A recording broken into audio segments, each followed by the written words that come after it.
প্রিয় দর্শক, আসসালামু আলাইকুম। দেশ এবং দেশের বাইরে থেকে যারা এই মুহূর্তে ভিডিওটি দেখছেন তাতে সবাইকে জানাই আন্তরিক শুভেচ্ছা ও অভিনন্দন। দর্শক, আপনাদেরকে এমন একটি জায়গায় এনেছি আর কিছু লোকেশন দেখাবো। সেটা খুবই জনপ্রিয়।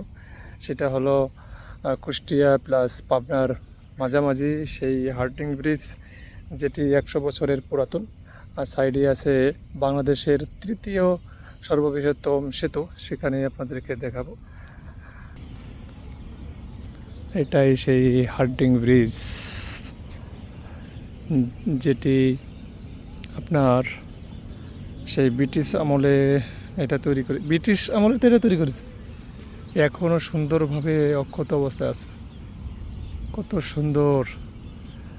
যদি আমাদের দেশীয়ভাবে এটা তৈরি হতো, হয়তোবা 10 বছর পরে এটা আবার মেরামতের জন্যই কাজ করা লাগতো। তার সাইডে আবার লালন শাহ সেতু আছে।